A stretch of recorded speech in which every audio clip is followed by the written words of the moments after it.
Why do we live? Where is meaning coming from? And it talks about an intersect of 4 areas. What am I good at? What do I love?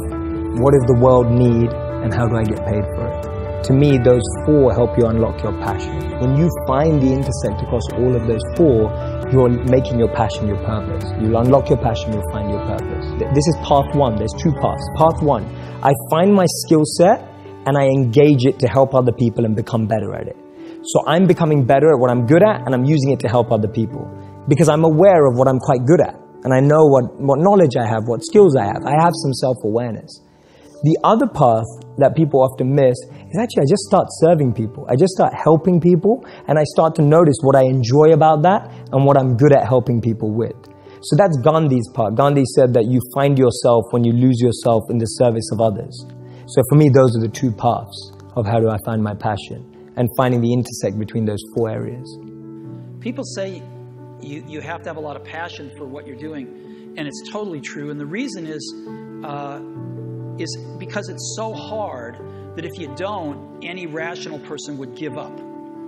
It's really hard, and you have to do it over a sustained period of time. So if you don't love it, if you're not having fun doing it, and you don't really love it, you're going to give up. And that's what happens to most people, actually. If you really look at the ones that ended up, being successful, unquote, in the eyes of society, and the ones that didn't, oftentimes it's the ones that are successful loved what they did so they could persevere when it got really tough, and the ones that didn't love it quit because they're sane, right? Who would want to put up with this stuff if you don't love it?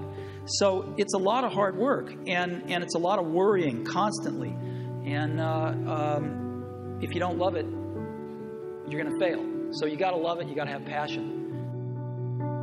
My 3 E's are element, environment, and energy. Everyone has an element that they thrive in. If you take someone out of their element, they won't be the same. A modern day example would be Michael Jordan. He was incredible at basketball. You took him out of basketball, put him into baseball, no one remembers his career. You're talking about one of the best athletes of all time. Your environment is the environment around you. You can take a fish out of water and give it a beautiful mansion and a Bentley and all the money in the world, but it will die. And that's what we are, like our environment. Everyone needs an environment which they thrive, which we have to craft. Your boss, if you're at work, is never going to ask you, hey, what environment do you succeed in, right? Like, that never happens. So we have to create an environment where we thrive. And then finally, it's energy. Some of us love high energy environments, high pressure. Some of us succeed in low energy environments and low pressure.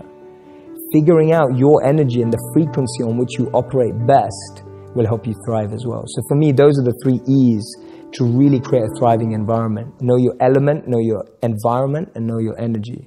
And so at all times, if I see anything going wrong, I'm going, is my element out of alignment?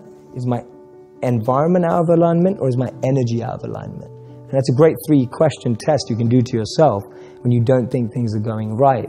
And all you have to do is bring that back into alignment. Jay, my relationship's falling apart. I get asked that all the time. So the answer to that is much harder. It's harder to summarize it, but I always start with self-actualization, that the problem is we have a list for the one that we want, and we don't have a list for what we need to become. And I don't mean become to attract, I mean become to just be, to just get to understand yourself. You don't know what you need in your life until you figure out who you are. And so I find too many people rush into relationships without really recognizing and being fully aware of what they need from a relationship. So it all comes back to how aware are you? How much understanding do you have of yourself and what you need and what you want? That's my best advice for a relationship in like a minute.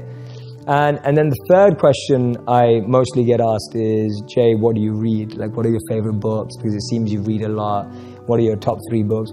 They're not groundbreaking in the sense that people may not be like, oh my God, that's the best book I've ever read. For me, they changed my life. So that's where I'm coming at a point from. I love Start With Why by Waad Sameyn, and not because I applied it to businesses, because I applied it to my life. And even today, I'm constantly refining my why. That's all I do every day. My deepest morning routine and practice is to refine why I do what I do. It's so easy for me to now do it for money. It's so easy for me to now do it for followers. It's so easy for me to now do it for fame.